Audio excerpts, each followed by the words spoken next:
El Jardín del Edén es nuestra leyenda más duradera, una historia que se halla en multitud de grandes civilizaciones.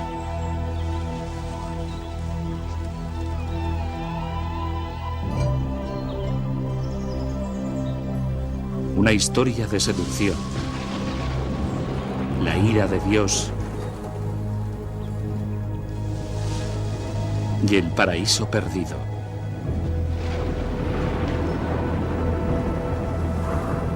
¿Pero es tan solo una fábula? ¿Existe alguna evidencia que demuestre la veracidad de las grandes historias de la Biblia? ¿Existió un lugar como el Edén?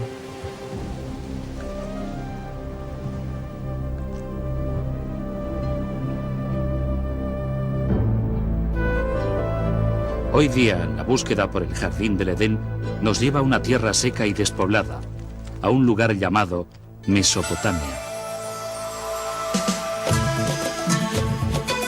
Mesopotamia, retorno al Edén. Primera parte.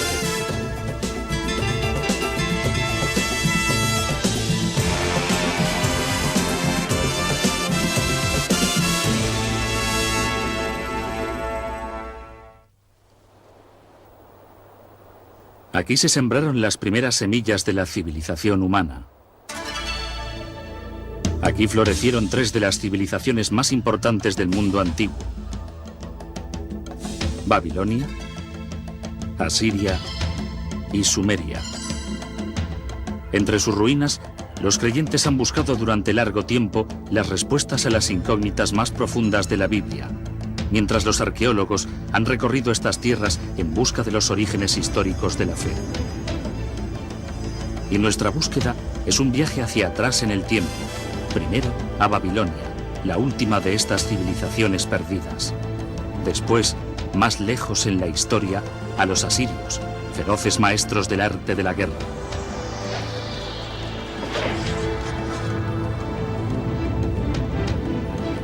Y finalmente, a un punto tan distante en el pasado que solo el Edén podría haberlo precedido. A Sumeria y la creación de la propia civilización humana. Hace más de 6000 años, esta tierra rica, situada entre los ríos Tigris y Éufrates, vio nacer a las primeras civilizaciones.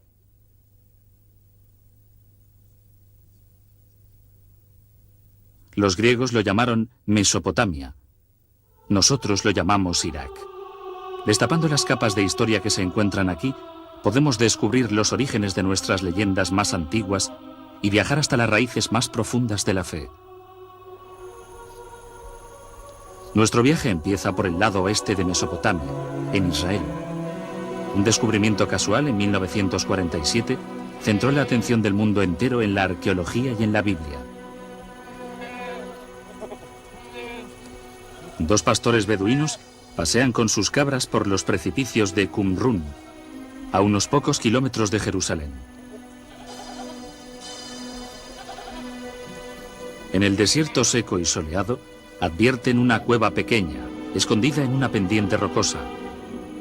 Intrigado, uno comienza a trepar.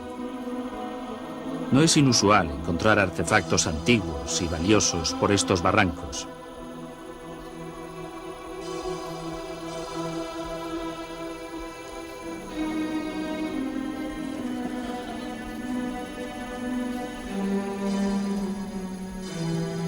Dentro de la cueva, el pastor descubre los restos de ollas antiguas, fragmentos de rollos de escritura y unas hojas de papiro, todos intactos desde la época de Jesús. Estos escritos, realizados por una secta de judíos llamada los Esenios, fueron conocidos en todo el mundo como los manuscritos del Mar Muerto. En otras cuevas de la zona, llegaron a desenterrar cientos de rollos de escritura. Uno de ellos se confirmó como la versión más antigua del Viejo Testamento. Contenía los primeros 5 libros de la Biblia, conocidos por los judíos como la Torá. Los manuscritos del Mar Muerto se convirtieron en el centro de una enorme polémica internacional. Los expertos y teólogos se pelearon por su propiedad y su significado. La sensación fue increíble. Esto fue descrito como uno de los hallazgos arqueológicos más destacados de la historia. Son preciosos para los judíos porque son de origen judío. Son de un periodo crucial en la historia judía. Y son preciosos para los cristianos porque son contemporáneos de Juan Bautista, Jesús, etc. Así pues, proporcionan mucha información, pero además de su valor histórico, existe una gran carga emocional ligada a esta colección de escritos. La Biblia se ha estudiado tanto desde el punto de vista sagrado como desde el punto de vista histórico. Una Torá tradicional siempre se escribe a mano. Las palabras se pronuncian en voz alta mientras las apunta el escriba, convirtiéndose así en una oración viva. Cada Torá se considera sagrada desde el principio de su realización. Pero la exactitud histórica de la Biblia no ha sido fácilmente comprobada. Es un esfuerzo que continúa hoy en día. Algunos de los libros de la Biblia son excelentes textos históricos. De hecho, son los libros históricos más antiguos que tenemos. Y son bastante precisos, pues tenemos referencias recíprocas de otras fuentes, y son muy parecidos. Así pues, son muy importantes. El descubrimiento de los manuscritos del Mar Muerto fue el hecho más célebre de la arqueología bíblica, pero no el primero. El impulso de explorar la historia bíblica tiene una venerada tradición. Es una búsqueda que empezó en Tierra Santa, pero que acabó en Mesopotamia.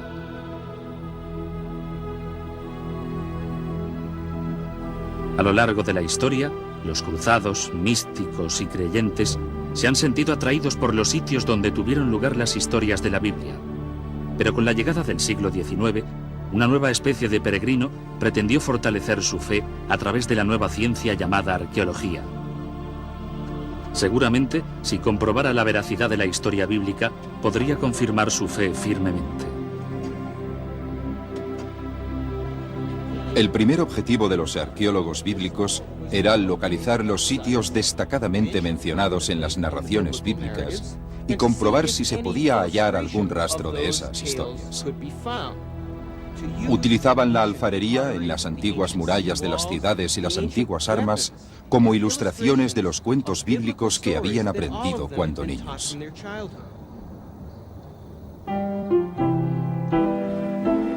Impulsados por la ilusión de los primeros hallazgos, los expertos del mundo entero se apresuraron a acotar su terreno en la versión bíblica de la fiebre del oro.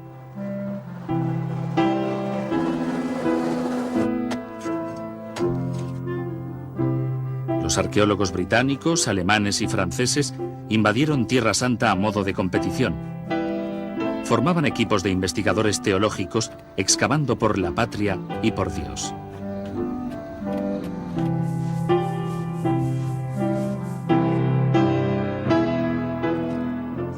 En Tierra Santa, el prestigio de cada uno de los países europeos se medía por la magnitud de los descubrimientos bíblicos que desenterraban. Una de las batallas políticas más fuertes de la historia de la arqueología bíblica fue el descubrimiento de la célebre piedra moabita. En 1868, en el interior de la tierra de Moab, beduinos de la tribu Bani Hamidé tropezaron con una misteriosa tabla de piedra enterrada en el desierto. Los miembros de la tribu conocían bien el valor que tenían las antigüedades de la zona para los europeos. El primer europeo en enterarse de la curiosa piedra negra fue el reverendo Frederick Augustus Klein.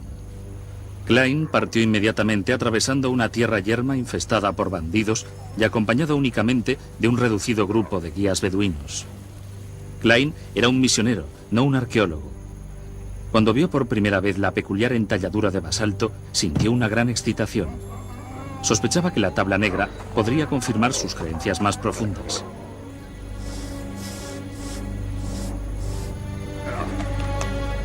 Klein examinó la piedra e hizo una ruda impresión de la inscripción. Estaba escrita en una lengua que Klein desconocía. De vuelta a Jerusalén, Klein buscó ayuda para descifrar el lenguaje de la piedra. A medida que se conocía la noticia, se rumoreaba en las calles y bazares la idea de un gran descubrimiento. La escritura en la piedra se aceptó como el relato de una batalla también descrita en la Biblia, escrito por un rey de Moab. Por primera vez los europeos tenían una evidencia escrita, grabada en piedra, de un relato bíblico. Existían dos fuentes que describían el mismo suceso. Para los creyentes, la piedra constituyó la prueba tan buscada, un testimonio palpable de la precisión histórica de la Biblia. Muchos intentaron comprar la piedra, pero los beduinos tenían muchos motivos para ser desconfiados. En varias ocasiones habían sido engañados y robados por los buscatesoros europeos. Bajo la suposición de que una cosa tan preciada por los europeos tenía que contener oro, echaron la piedra dentro de una hoguera en un intento de romperla. Vertieron repetidamente agua sobre la tierra caliente hasta que estalló. No encontraron ningún rastro de oro y la piedra quedó destrozada. La primera comprobación arqueológica de un relato bíblico, la primera prueba corroborativa, se despedazó.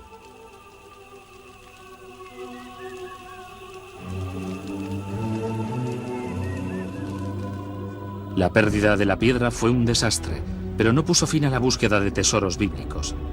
La propia Biblia, ahora confirmada como texto histórico, indicaba el camino hacia un punto todavía más remoto en el tiempo. Un punto a más de 2500 años atrás, a un gran imperio regido desde Babilonia, hasta el mismo momento del nacimiento de la Biblia.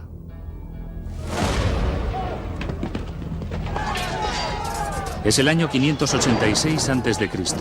Los ejércitos de Nabucodonosor, el rey de Babilonia, invaden Jerusalén con una furia sin precedentes. Faltan casi 6 siglos para que nazca Jesucristo. Los romanos ni siquiera han soñado en su imperio. La ascensión de la estrella feroz de Babilonia es un capítulo oscuro en la historia de los judíos. La Biblia describe el ataque de los babilónicos. Se saquearon casas y se prendió fuego al templo del rey Salomón, quedando totalmente destruido. 10.000 presos israelitas, príncipes, soldados, artesanos y escribas, fueron trasladados encadenados a Babilonia. Los israelitas cruzaron más de 500 millas a través del desierto, siguiendo las antiguas rutas del comercio. Viajaron a través de la actual Jordania, Siria e Irak hacia Babilonia. En el Salmo 137, los israelitas se lamentan. Junto a los ríos de Babilonia, allí estábamos sentados y llorábamos al acordarnos de Sión. ¿Cómo habíamos de cantar el canto de Yahvé en tierra extraña? Agotados y abatidos, los israelitas entraron en Babilonia impresionados por su grandeza y caos. Raptados por la modesta ciudad de Jerusalén, contemplaron la majestuosa capital del mundo antiguo.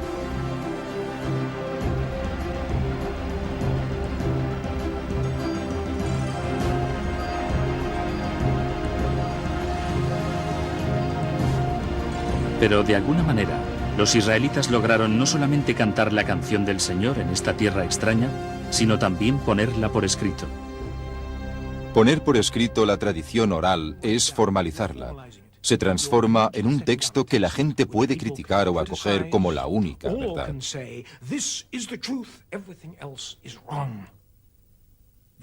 Yo creo que esta es la consecuencia más importante de la puesta por escrito de la Biblia. Hoy en día, las reconstruidas murallas que rodean Babilonia están estampadas con el nombre de Saddam Hussein. Pero hubo un tiempo en que estos ladrillos ostentaban otro nombre, el del rey Nabucodonosor.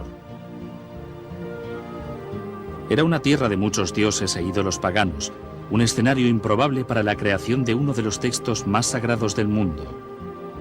Sin embargo, la gran diversidad de Babilonia gestó el ambiente perfecto. Entraron en un entorno cosmopolita. Hasta los israelitas más educados y cultos tenían contacto directo con gente muy diversa.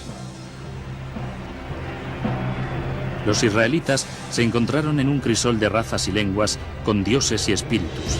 Se preguntaban en el libro del Apocalipsis, ¿qué hubo comparable a la gran ciudad? Sus mercaderías de oro y plata, de pedrería y de perlas, de clase de fieras impuras y detestables, Babilonia, la Grande, la madre de las meretrices e idolatrías de la tierra.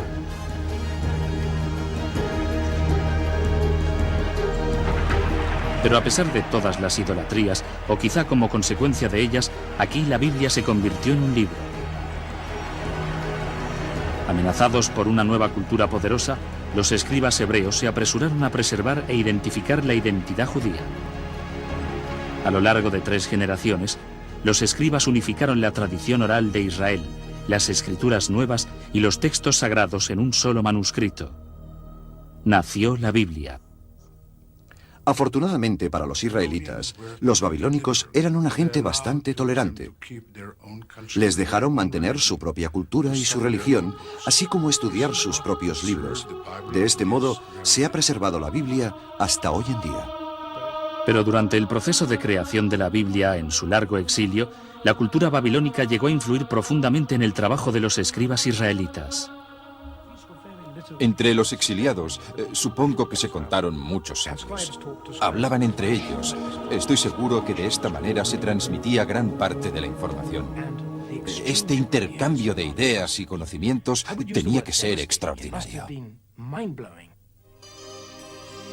La Biblia llegó a rubricar cuentos y tradiciones de Babilonia y de civilizaciones de Mesopotamia todavía más antiguas.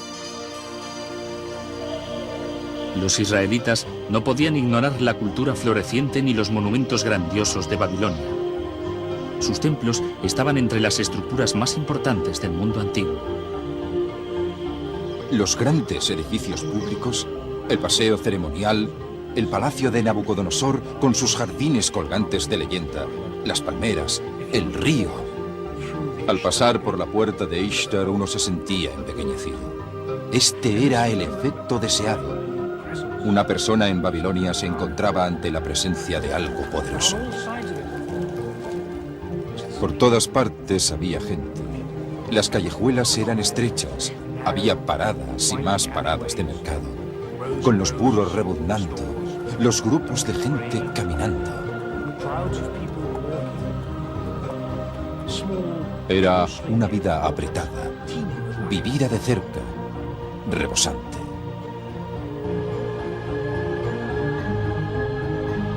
Y fue aquí, según cuenta la Biblia, donde uno de los monumentos más extraordinarios del mundo antiguo tocaba el cielo, la Torre de Babel.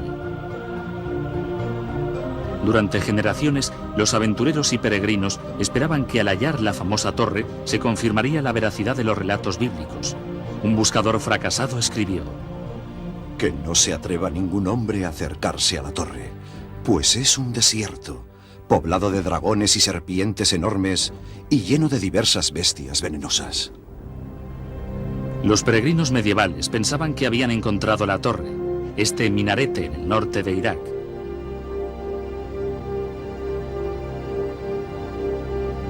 Pero se equivocaban. Esta torre se construyó 1500 años más tarde y lejos de las murallas de Babilonia. Quizás la posibilidad más interesante es la que propuso Robert Koldewey, un arqueólogo alemán. A principios del siglo XX descubrió un barranco rectangular que contenía algunos ladrillos antiguos. Muchos expertos creen que Koldewey encontró los únicos restos que quedan en la famosa torre. Los grandes monumentos de Babilonia impresionaron a los escribas bíblicos. Pero su legado más duradero, que aún perdura, es una innovación todavía más impresionante: el Código de Leyes escrito. La piedra tallada es una reliquia fascinante. Perdida durante cientos de años, volvió a aparecer a finales del siglo XIX. Una piedra tallada con uno de los documentos jurídicos más importantes de todos los tiempos. 1200 años antes de que los israelitas fueran apresados, un rey babilónico hizo tallar esta piedra con las leyes que llevan su nombre, el Código de Hammurabi. Estas escrituras pueden ser interpretadas como las precursoras de los códigos legales que se detallan en los libros Éxodo, Levítico y Deuteronomio. En las sociedades que solo transmitían sus conocimientos y leyes oralmente, los precedentes eran muy importantes. Pero cuando se pusieron por escrito, aquellos que las escribían tenían un poder inmenso.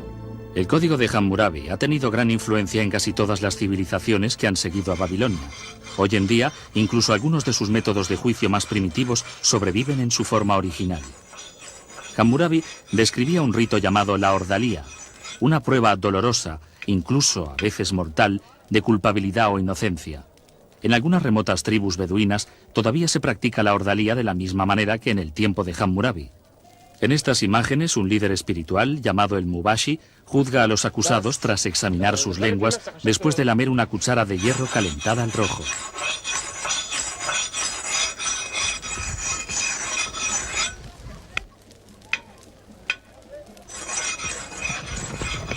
Estos hombres han sido acusados de robo. Se tienen que someter a la ordalía, o por defecto ser declarados culpables. Los familiares miran ansiosamente mientras los jóvenes se preparan para el doloroso rito.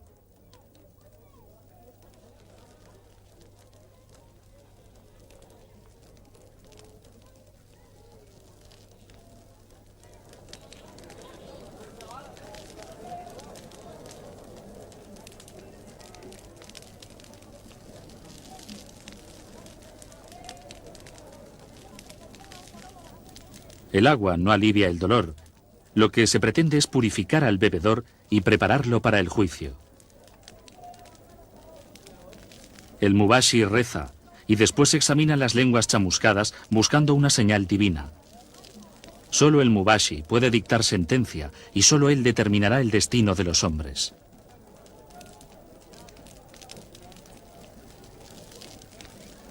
Finalmente, el veredicto. Uno de los hombres es hallado inocente, lo que alivia grandemente a su familia. El otro no es tan afortunado. Declarado culpable, será castigado por su crimen. La ordalía es, en el mundo moderno, una herencia de Hammurabi. Pero las leyes de Hammurabi alcanzaban el presente de manera más directa aún, a través de la Biblia. No robarás. No desearás a la mujer de tu prójimo.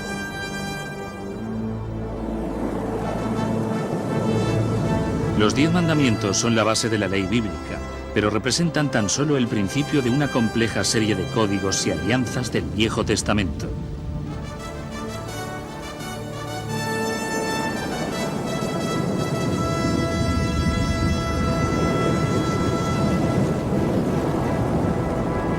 Y en estas leyes se oye la voz de Hammurabi claramente. Hammurabi estableció las leyes, aunque no innovó demasiado. Simplemente puso por escrito las leyes que habían funcionado durante cientos de años. Ojo por ojo, diente por diente y principios similares, muchos de los cuales están sistematizados jurídicamente hoy en día. Pero la Babilonia que moldeó a la Biblia y sus leyes tuvo sus raíces en una civilización que llegó a su cumbre 7 siglos antes de Jesucristo. Era el imperio brutal de Asiria, un lugar que la Biblia llamó una tierra bañada en sangre. Israelitas.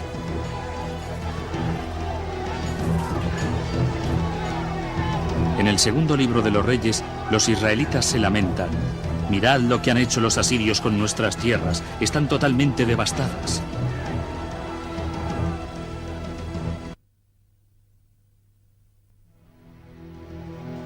Los asirios eran súbditos de reyes despóticos. Creían en el poder absoluto. El poder absoluto representa el control y casi invariablemente este poder se mantiene a merced de la eficacia y fuerza militar. Los asirios mantenían una máquina de guerra enormemente poderosa y eficaz. En las paredes de los palacios de los reyes asirios se encontraban las crónicas de algunas de sus expediciones descritas en términos vanagloriosos y grandilocuentes. Cuando los asirios tomaban, por ejemplo, una ciudad, apilaban las cabezas de los prohombres al lado de la entrada de la ciudad o degollaban vivo al rey, clavaban su piel en la muralla de la ciudad o algo así. El poder asirio, simbolizado por la real caza de leones, descansaba en manos de los despiadados reyes guerreros.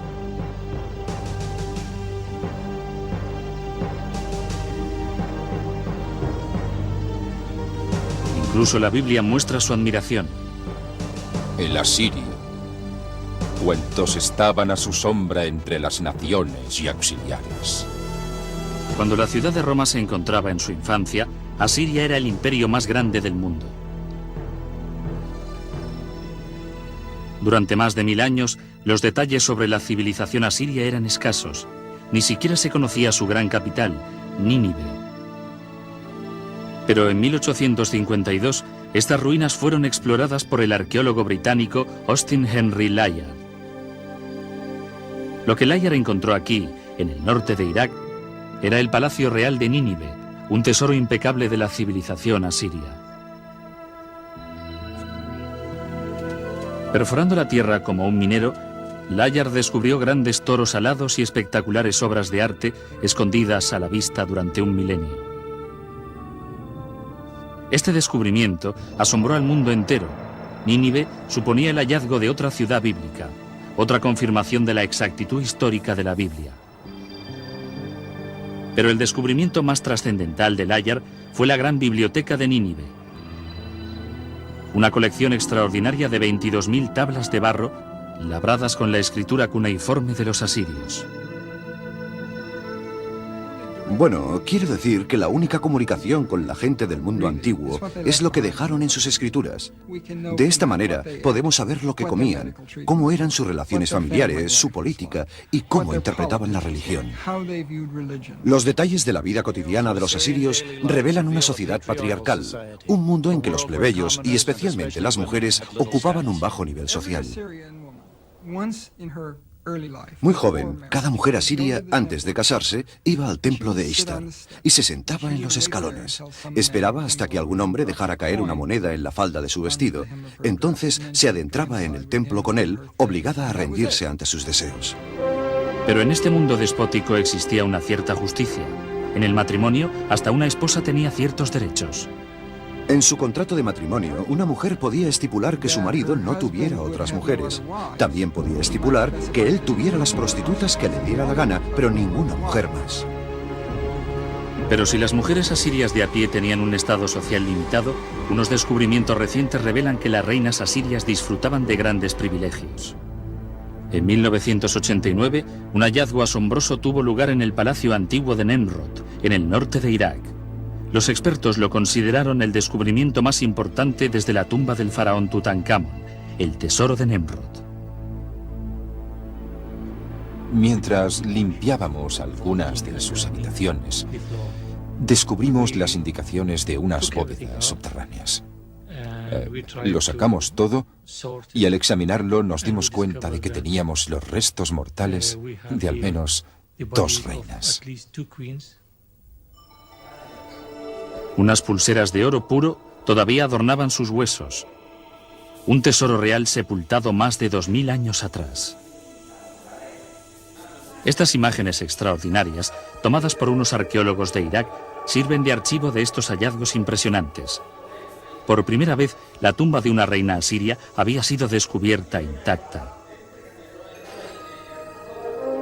El sepulcro real todavía llevaba una maldición para proteger a sus ocupantes. Si alguien me saca de mi tumba, que su alma vague sedienta bajo los crueles rayos del sol, y que inflijan su cadáver y espíritu con malestar eterno los grandes dioses del infierno. Ignorando la maldición, los arqueólogos excavaron más de 57 kilogramos de joyas hermosas, copas de cristal y grabados exquisitos. Los antiguos asirios eran maestros orfebres, pero la importancia de este tesoro excede mucho a su valor en oro. Cuando morían, las reinas asirias eran obsequiadas con abundantes joyas, pero en vida eran los reyes quienes forjaban la historia. Eran reyes con gusto por los imperios.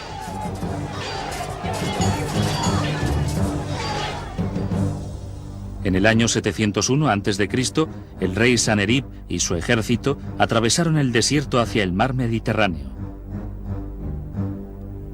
Los bravos asirios se empeñaron en conquistar todo lo que encontraron en su camino. Las ciudades de Judá, incluso Jerusalén, y su rey desafiante, Hezequía. Los asirios conquistaron muchas fortalezas, pero la destrucción brutal de la ciudad de Laquish es descrita en los archivos de la historia y también por la Biblia. El cerco de Laquish es un ejemplo perfecto de cómo el ejército asirio se comportaba en sus conquistas. Llegaban a una ciudad, la rodeaban, la conquistaban y se apresaba a sus habitantes como esclavos si no eran ejecutados, hombres, mujeres y niños. Su táctica era muy sencilla. Era una conquista rápida, sistemática, eficaz y brutal. En los relieves de las murallas de los palacios asirios se ven las escenas de los cercos. Se ven los soldados moviendo tierra para hacer barreras, con los escudos protegiéndolos de lo que se tiraba desde arriba. Pero los cercados no tenían ni siquiera la más remota esperanza. Todos esos tipos eran soldados profesionales. Formaban una máquina. Desde la capital, Jerusalén, el rey Hezequías sabía que un ataque asirio era inevitable. Se apresuró a fortificar la ciudad y mandó excavar un acueducto subterráneo en un intento desesperado por proteger el suministro de agua en la ciudad en caso de un cerco. El plan de Hezequías funcionó. La Biblia nos cuenta que Dios salvó a Jerusalén y el rey asirio volvió avergonzado a su tierra. La versión del conflicto que escribió Sanherib se halló en un prisma de barro desenterrado en Nínive. Coincide con la historia bíblica hasta en los pormenores más rigurosos, aunque su punto de vista es radicalmente diferente. Sanherib dice: pero en cuanto a Hezequián, el judío que no se arrodilló a mi yugo, me acerqué y conquisté 46 de sus poblaciones fortificadas. El terrible resplandor de mi señorío le aplastó. Bueno, las dos historias se cuentan desde puntos de vista contrarios, pero están de acuerdo. Si tuviéramos que contar lo que nos ha pasado, usted lo contaría de una manera y yo de otra. Tenemos la historia de la invasión de Judea por Sanherib. Cada versión trata el mismo evento histórico sin ninguna contradicción. Claro que la única contradicción está en la explicación de la derrota de Sanherib. En la versión de Sanherib, Hezequías está encerrado en Jerusalén como un pájaro enjaulado, pero en la Biblia los ejércitos asirios fueron repelidos por las murallas de Jerusalén. Es quizás el primer ejemplo de censura selectiva. El Dios de los israelitas tiene la última palabra. Derribaré al asirio en mi tierra. Por la voz de Yahvé, los asirios serán derrotados. Isaías capítulo 6. La Biblia cuenta que Dios destrozó Nínive, el trono de los poderosos reyes asirios. Pero esta no fue la primera aniquilación. Mucho antes, Yahvé había arrasado una civilización entera. No se menciona su nombre ni siquiera una sola vez en la Biblia, pero se llamaban sumerios y fueron los primeros en contar la historia de una gran inundación. Es una de las historias bíblicas más familiares, la saga del Arca de Noé. Un dios furioso, un barco de madera, un diluvio. Es la historia de Noé y su familia escapando en el arca con cada especie de animal y sobreviviendo al castigo de la inundación mientras la humanidad es destrozada. Es un cuento primordial, removiendo nuestros temores y esperanzas más profundos. Es un cuento que se halla en la Biblia, pero también en otro texto antiguo, un texto descubierto en las ruinas de Sumeria.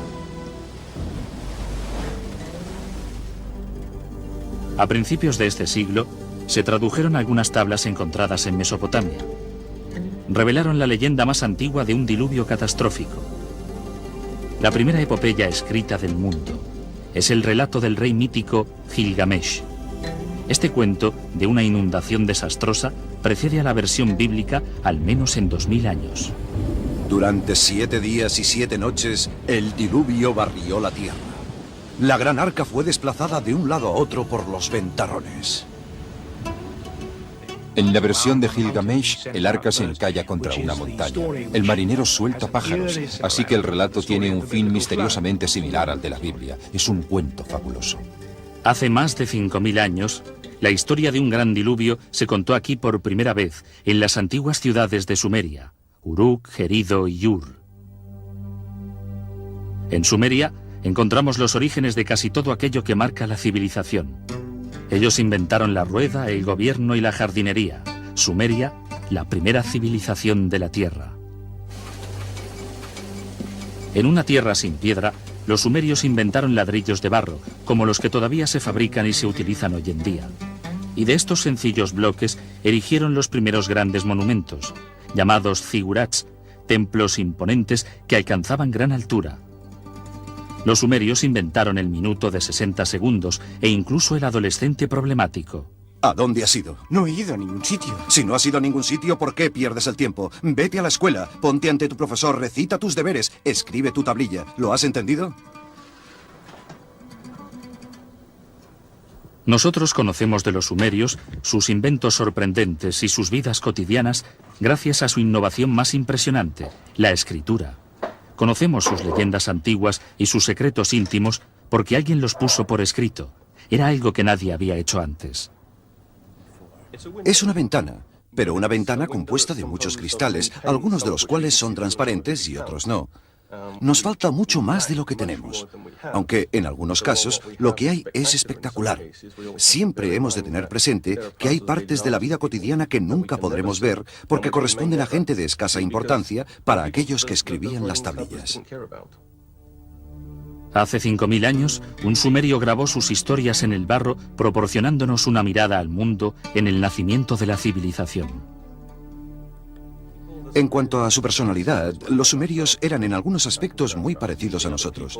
Les importaba conocer a la gente, beber cerveza, etc. Y había varias colecciones de poesía que relatan los preparativos de una mujer para su amante, y cómo se viste y se lava y espera que llegue su amante. El centro de la civilización sumeria era la ciudad perdida de Ur, en un tiempo considerada el lugar de nacimiento de Abraham, el primero de los patriarcas de la Biblia. Es el paradigma de la ciudad bíblica en términos arqueológicos, porque allí se realizó una de las excavaciones más célebres de los años 20 y 30, por un extraordinario arqueólogo británico llamado Leonard Woolley. Una vez, un arqueólogo británico describió la arqueología como la ciencia de los desperdicios, y es verdad. Pero a mí me interesa el arqueólogo que puede dar vida a las piedras, huesos, ladrillos y ollas. Así era Leonard Woolley. Hacía de guía en una zona pequeña de Ur de Caldea, donde los cimientos de las casas estaban expuestos. Y mientras caminaba, hablaba de las vidas de la gente que vivían en estas casas, de los hornos, los umbrales, los techos bajos, los muebles. La ciudad de Ur, en las manos de Woolley, resucitaba. Woolley realizó una excavación enorme. Bajaba por la antigua ciudad que se volvía cada vez más pequeña. Hubo una gran capa de sedimento estéril. Se encontró con esta capa y se quedó allí perplejo, mirándola, preguntándose qué podía ser aquello. Woolley cuenta cómo entonces vino su esposa, una mujer algo informal. Ella miró esa capa y dijo: «Por supuesto, es del diluvio». A partir de entonces, Woolley declaraba que la capa de sedimento era una prueba del diluvio bíblico. Captó la imaginación popular. ¿Qué más hizo? Trajo ingresos. Ur fue una excavación brillantemente vendida. La especulación sobre el diluvio bíblico causó sensación. Aunque faltaban pruebas irrefutables, era como si la ciencia y la Biblia se hubiesen unido en el desierto desolado del sur de Irak. Luego, Woolley desenterró un tesoro indiscutible, un descubrimiento que proporcionó una perspectiva extraordinaria a las civilizaciones más antiguas, las tumbas reales de Ur. Mientras excavaba en el barro, Woolley desenterró 74 esqueletos bien ordenados, todos enterrados al mismo tiempo. El entierro contó la asombrosa historia del viaje final de un rey y los que le acompañaron a la vida futura. De este hallazgo, Woolley desarrolló una tesis muy interesante de los entierros reales. La historia fue así. Primero excavaron una fosa grande, con una rampa que subía por un lado. En esta fosa, erigieron un sepulcro de piedra y colocaron el cadáver de la persona real dentro.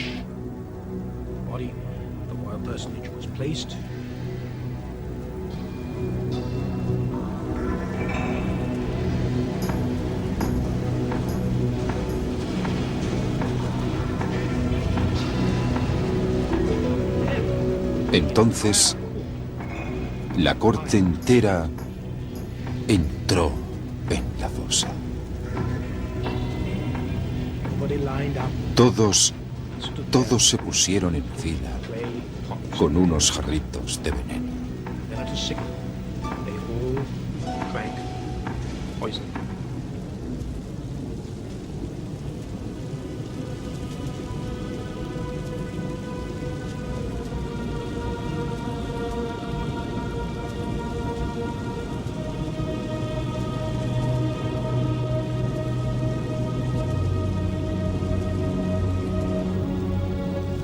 Se tumbaron y murieron.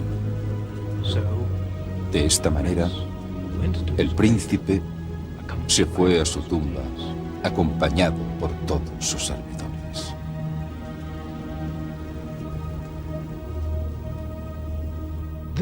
Este se ha convertido en uno de los grandes descubrimientos. Es un gran relato de un entierro de la arqueología y historia antigua. El descubrimiento de las fosas en Ur constituyó un triunfo para la arqueología. Reveló secretos antiguos de la primera civilización.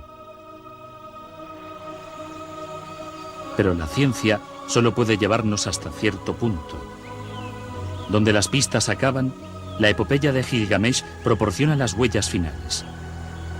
Son las huellas que nos llevan hasta un jardín y un lugar que algunos llaman el paraíso.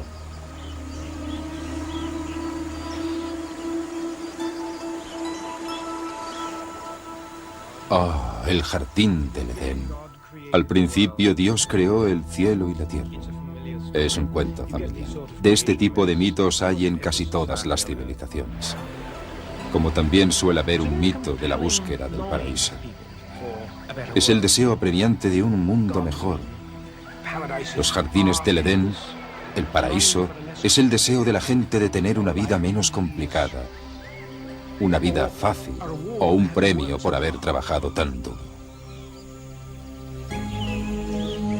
En la antigua epopeya sumeria de Gilgamesh, el paraíso se llama Dilmun. Es un lugar más allá del umbral de la morada humana normal. Así es como figura en la versión sumeria del mito del diluvio. Es allí donde el sobreviviente del diluvio se va a vivir.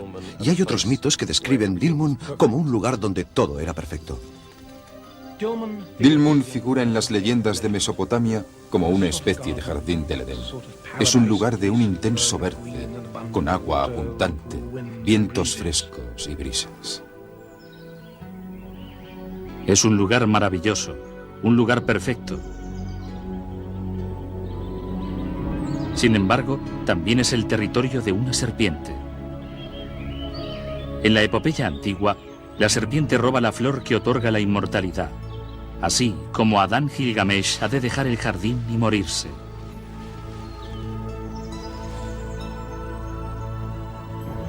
Parece que la idea de paraíso es universal, pero ¿en qué se basa?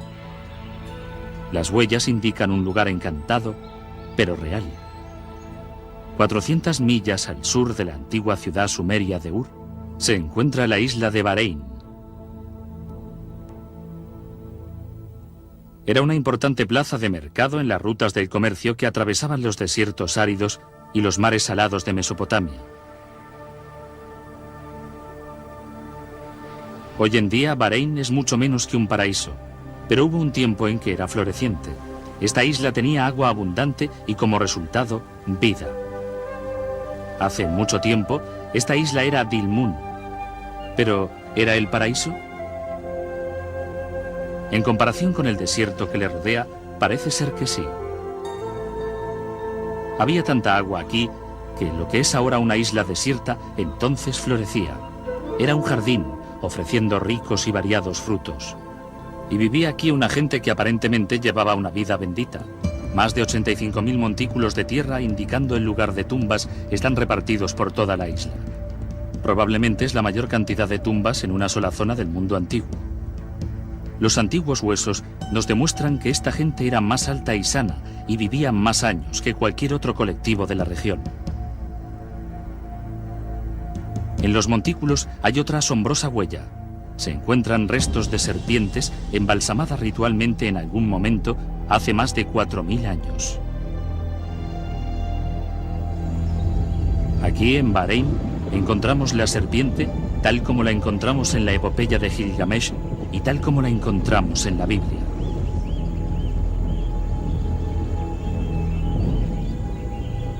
Nuestro viaje hacia atrás en el tiempo ha recorrido las tierras donde los babilónicos, los asirios y los sumerios pisaban la tierra. Pero, ¿es posible aventurarse todavía más allá, a la tierra que oculta los pasos del propio Adán?